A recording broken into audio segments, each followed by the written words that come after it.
bunayya, my beloved son or my young son. So before the advice is given, again, love is expressed. And that's important because we saw before when Allah was describing how he spoke to his son, how Luqman spoke to his son, the first time he spoke to him, he said, Ya bunayya la tushrik billah.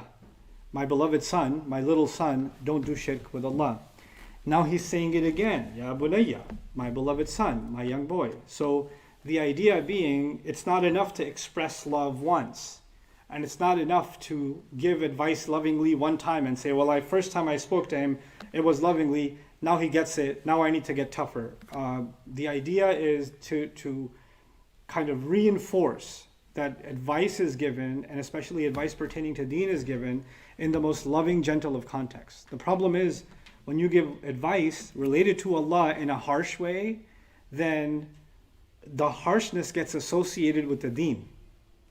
Right? So in the child's mind, whenever mom or dad talk to me about Allah, they're mad. So that easily gets, the osmosis happens. It's not they that are mad. It's this religion just makes everybody angry. Because every time my parents talked to me about religion, they were angry. So there's a confusion easily happening in the mind of a child that they're thinking that the parents' rage or the parents' upsetness is actually coming from Allah Himself. It doesn't help that sometimes elders, in trying to correct children, and we need to correct them, and tough love is necessary, but don't drag Allah into your tough love, right? So if you're mad at your child, say, Allah will punish you for this. Wait, hold on. You wouldn't even say that to an enemy. Like, you wouldn't even say that to someone you don't like, that may Allah punish you, right? So this is the kind of thing we should avoid doing. And yeah, there's a time for it. There is a time for waylaka amin. There are different contexts and different kinds of advice. But generally speaking, the starting point is not, if I'm not tough, they're not going to listen. The starting point is actually bashiran and then nadhiran, like the messengers. Good news first, gentleness first, speak lovingly first. And so that's inside of Ya Bunayya. But this ayah is, now Allah here says mithqala habbatin, which is strange because mithqala means the standard of measurement, the standard by which you would measure a single seed of mustard, a mustard seed. Now the thing about that is, there is no practical way, especially at the time the ayah was revealed, and even now, nobody says, hey, I want to know how much a mustard seed weighs. So somebody said, give me a cup of mustard seed, give me half an ounce, give me a pound, give me a kilogram, half a kilogram. You'll either weigh it in volume, how much is this bag of mustard seed, or you have a standard weight of some heavy kind, right? But here Allah is saying, He's mentioning a standard which human beings don't use. So why would He call it a standard? Because we only think of a standard when everybody's using it, right? So from the very beginning, the father is talking to the son about a standard that doesn't exist in human measurement. It's too small. It's too refined for human beings to have any use for it.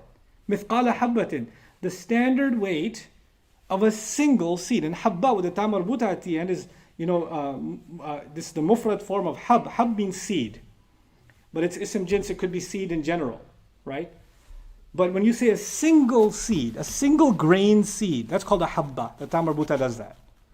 Then he says min khardalin. The khardal, which I translated as mustard seed, literally means a mustard seed, or it means something cut off that your attention wouldn't go to, right? And he says if something existed that was the weight of a single mustard seed, even if it was and it's not even a mustard seed, it's the weight of a mustard seed.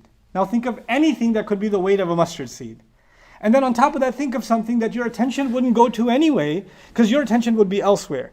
Now imagine the khardal that fell, the palm tree, the date that fell, it has a seed inside it. So it's not even it's being overlooked, the seed inside is being overlooked even more. And even from that little piece of fruit that's not mature that fell, it's not the size or the weight of a mustard seed. It would have to be 100th of that for it to be the weight of a mustard seed, right? So he's talking about something really, really puny. Like in a literary sense, he's talking about something atomic, right? It's a speck that he's talking about. Then he says, okay, fine. Now, there's this tiny little speck, a seed. Min khardal fatakun fi sakhratin. Then you find that this little seed would end up inside of a boulder. Al-hijr al-kabir, al-azim, al-sulb. A large rock, a large boulder that is impossible to move. right? That is lodged inside the earth. That kind of a boulder is typically called a sakhra. So now we've got this puny little seed. First of all, how did this seed end up, or something the weight of a single seed, end up inside of a boulder? So now two things have happened. First of all, it's not noticeable. Second of all, which specific one? If I say, I want you to find me that one seed, and there was like 20 seeds on the ground, or 100 on the ground, how do you want me to find that one? They all look the same. Then on top of that, find me that one seed that is inside the middle of a what? A boulder.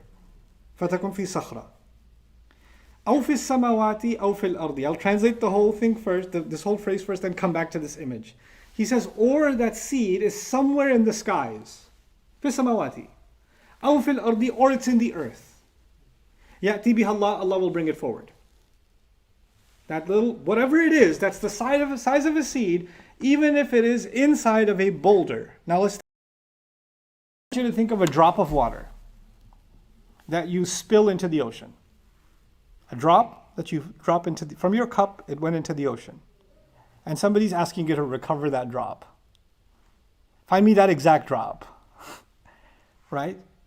And this is the kind of impossibility that's being painted here. He's asking his son to imagine this tiny little thing that is impossible to even recover from inside of a boulder.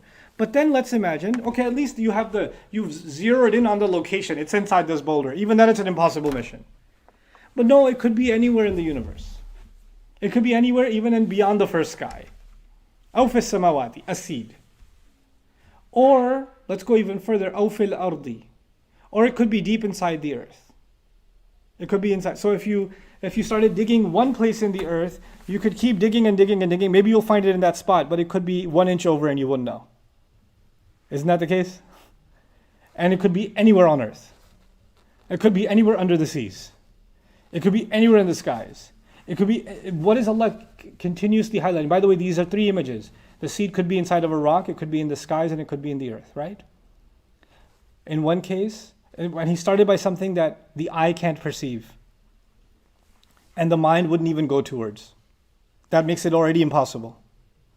Then on top of that, it's inside of a boulder, which means it's impossible to access.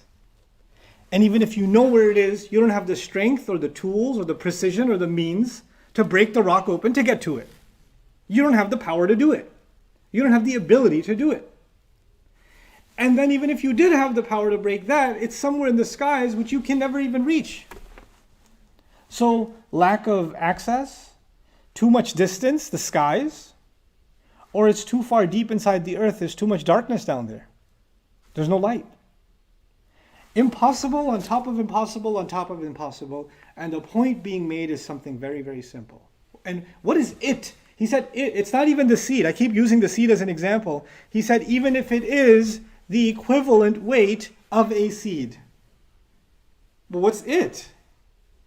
It could be your intention.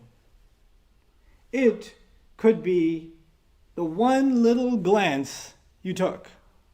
It could be the one word you said under your breath that nobody heard. It could be a secret so impossible to find by anybody else because it's been buried away. It could be a good deed. It could be a bad deed. It could be a good thought. It could be a bad thought. It could be a good intention. It could be a bad intention. It could be something that no one has ever even imagined existing that you and I have done, or that you and I have perceived, or you and I have allowed it to influence our actions. It could be that. And Allah says, يَأْتِي بِهَا اللَّهُ. Allah will bring it out. Allah will bring it forward. And this bringing forward is the strange word to Allah. He didn't say Allah knows where it is. He didn't just say that. He said Allah will bring it. So you have to have very, very precise tools. Now what's the word for when you have extreme precision and you're very delicate in what you do? That's actually called in Arabic lutf. The Arabic word for that is lutf. And look at how this ayah ends. Inna Allāha latīfun khabīr. One of Allah's names is latīf. Subtle, delicate. Allah is subtle and delicate. Actually, the word lutf has to do with permeating. Like, you know how smoke can go through your clothes? Or dust can go through your clothes? When something is able to pass through something and you won't even realize it, right? Nowadays we're worried about a virus because it can pass through our nostrils and we won't even realize it. So the virus actually has lutf in it. It's too gentle and too delicate for us to perceive, but it passes through. It goes right through, right? Allah's name Latif is so beautiful in this context because it can pass through the layers of rock. Allah's lutf can pass through all the layers of hard rock and get to that one seed that nobody else could have access to. And even if they did find it, they'd end up crushing it. And even if they held it in their hand, they wouldn't know if that is what it is. They wouldn't know. But Allah is Latif. And what's remarkable even above that, so that's Allah's control over space, right? His control over space. But the other name of Allah in this ayah is Inna Allāh latifun khabir. That Allah is fully aware, has full news. And you know what that means? Allah doesn't just know that the seed is there, but Allah knows what seed was planted that was grown, that grew 1,000,000 seeds, and which one of those seeds traveled around, and which one of the seeds got lodged and eventually got surrounded by rock. He knows the story behind the seed that's going in the past, and He knows where that seed is going to end up in the future. He didn't just find it in the present. And that's His knowledge. That's Him being Khabir. So in saying the word Latif and Khabir, the two names of Allah here, it's as if Allah demonstrated, or Luqman is demonstrating to his son, Allah's complete control over space and time. In Latif and Khabir. It's incredible. And so when he paints this picture for his son, إِنَّهَا إِن تَكُ مِثْقَالَ حَبَّةٍ مِّنْ خَرْدَلٍ فَتَكُنْ فِي صَخْرَةٍ أَوْ فِي السَّمَاءِ. And then this was just about the rock. Then this seed could be somewhere in the skies, in the unseen realms. أَوْ فِي الْأَرْضِ, or it could be anywhere in the earth. Even if we discover something, nowadays we discover historical artifacts. People discover dinosaur bones and stuff like that. People discover, ancient graves or tombs. But we don't know the history, do we? We don't know exactly what these people lived like, what their story was. We just found something. But we don't know what it came from, where it's headed, what its value was. We know nothing. We know bits and pieces, clues that we're trying to piece together. Allah is Latif in that He knows exactly where it is. And His knowledge permeates through. There's no filters that can block out the knowledge of Allah. And then He's Khabir. He's known about it all along. But even knowing and having access isn't enough. Someone has to be powerful enough to know about it, exactly where it is, to be able to sense it and perceive it. But beyond that, to actually pull it out and bring it forward for its purpose. So the ayah says, يَأْتِ بِهَا اللَّهُ, Allah will bring it forward. That's a remarkable power in and of itself. And that power is based on these names of Allah Azza wa Jal, Latifun Khabir. The point that the father is making to his son. His son, there are plenty of things you're going to do, I'll have no idea. There are plenty of things that you'll experience in life and you'll have no idea. You'll have no idea what people's real intention was. You'll have no idea that someone's saying one thing to you but doing another behind your back.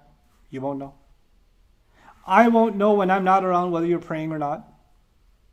I won't know if you can be pretty good at erasing your digital footsteps, who you're talking to, who you're texting, what you're viewing. You can erase your browser history.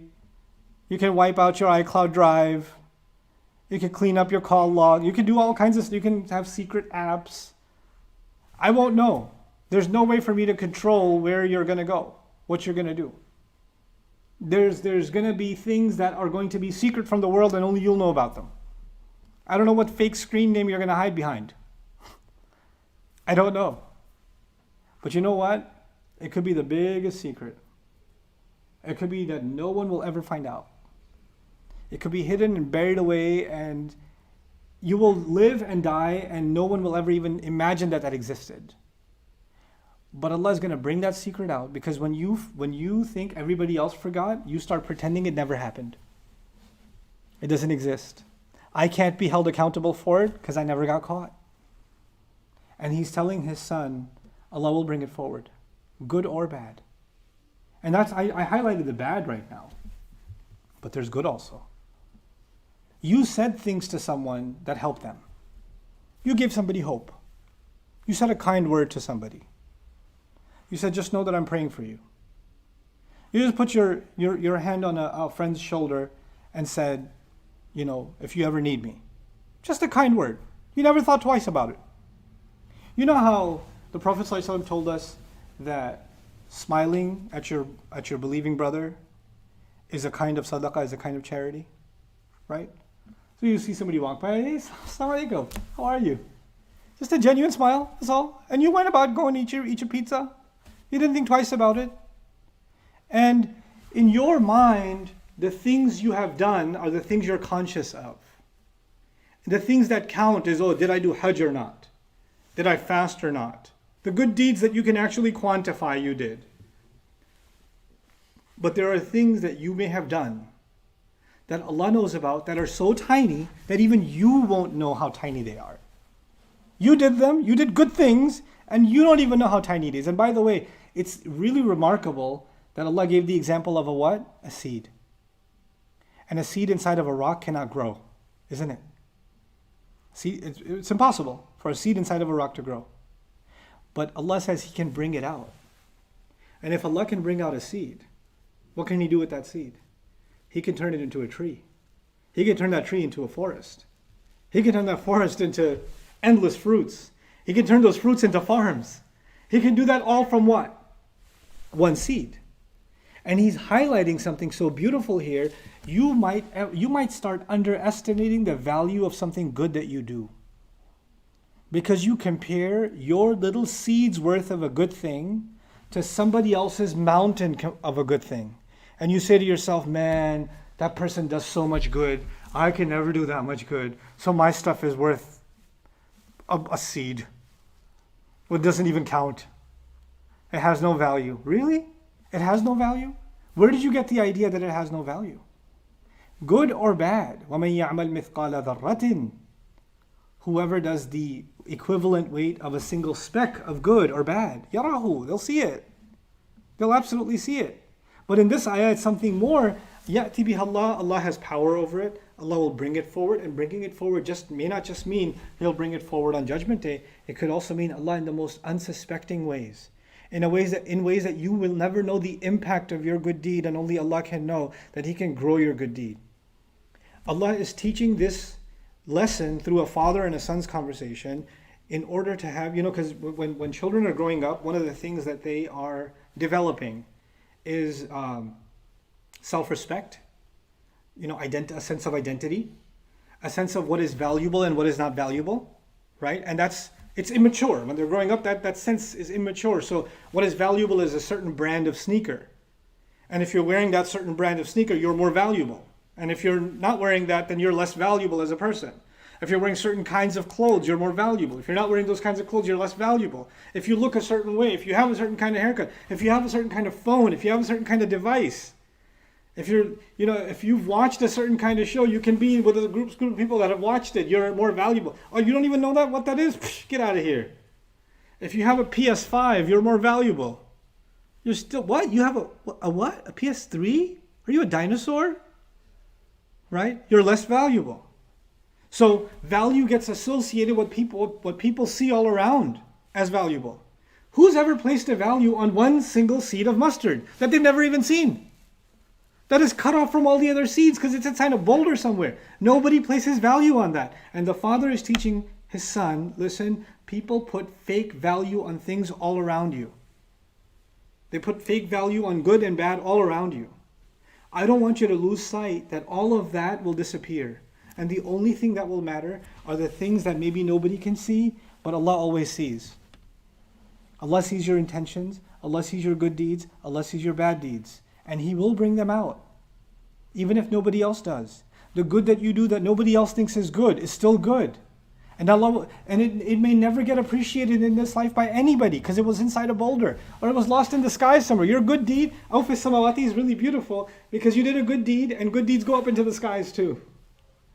Right? They go up for evaluation into the skies. And it can also imply that when you do a good deed, nobody around you appreciated it. Nobody said, by the way, you did a really good job. Nobody said, I'm proud of you. Nobody, because we look for validation. What is this ayah doing? It's also kind of giving validation. When you're doing something sincerely for Allah, Allah Himself is evaluating it. He's giving it validation. You don't have to seek it somewhere else. You don't have to look for it. He's making this young man independent of so many forces from the outside that make him feel that my bad is not that bad, or my good isn't good enough. Right? Both of those are very powerful negative forces, by the way. My bad is not that bad, and my good is not good enough. And both of those are being crushed by this one image. And what does it do for this son? Every time he's passing by a plant, that plant will have seeds inside it, right? And he's reminded, look at what Allah did with that seed. Look at this, the greenery all around me, all of it at one point. That entire giant tree was at one point a seed. It was nothing else. It was just a seed. This entire field of crop was just a seed. The food that this entire earth is eating is reduced back to what? A seed. We're nourished by a seed. And something as insignificant and so small is sustaining the entire earth. Isn't it? Animals and human beings? Being sustained by seeds. By just seeds. It's something so small and yet something so powerful. Something with so much potential. And that's the last comment I'll make to you. You don't know the impact of what you're doing right now. I don't know. And you don't know. You might just be helping one person. You might just be doing one kind thing. You might even be just doing one good thing for your own self. You might just be doing one thing for your own self, but that one thing will have a chain of reactions. Not just one, an entire chain of reactions. One thing leading to another, that Allah has planned out. And the effect of it will seep through walls like Latif. And Allah knows the effect is going to have. And where that's going to end up. How things will connect one to the other, to the other, to the other, to the other. You can't control that. That's only in the hands of Allah. That's beyond your perception. And so this ayah is actually really about a reality, a true reality check. The most valuable things in life are the things we cannot perceive. And this is the reality of Judgment Day, when the things we could not see will be the most real. The things we didn't think about will be the things that we should have thought about the most. And the things that were distracting us and that were occupying us all the time all around us will disappear haba'an manthura, like scattered dust. They won't mean anything. You know, Allah, the same one a person wants to escape Allah. They don't want to stand in front of Allah. So they say, when I die, cremate my body because I don't want to be resurrected. Right? And even if you cremate their body, Allah will take the scattered specks of ash, even if they were scattered across the oceans, and bring the person back. This isn't even about the resurrection of a human being. This is about the resurrection of their deeds and the effects of their deeds. So this is a different kind of resurrection, isn't it? It's not just the persons being resurrected. All of our deeds and the impact of our deeds are being resurrected. And that's kind of like this most powerful, incredibly powerful, enabling and humbling lesson at the same time. It's one of those places in the Quran that if a young man or young woman internalizes this, then they get two things. They get an amazing sense of humility before Allah and self-consciousness, and they get an amazing sense of confidence. And you would think humility and confidence are two opposite things, and yet they are perfectly fused with each other in this ayah. Inna Allah latifun khabir. May Allah Azza wa Jal make us live the powerful teachings of this ayah, and may Allah Azza wa Jal allow us to raise a generation of Muslims that live this ayah in the way they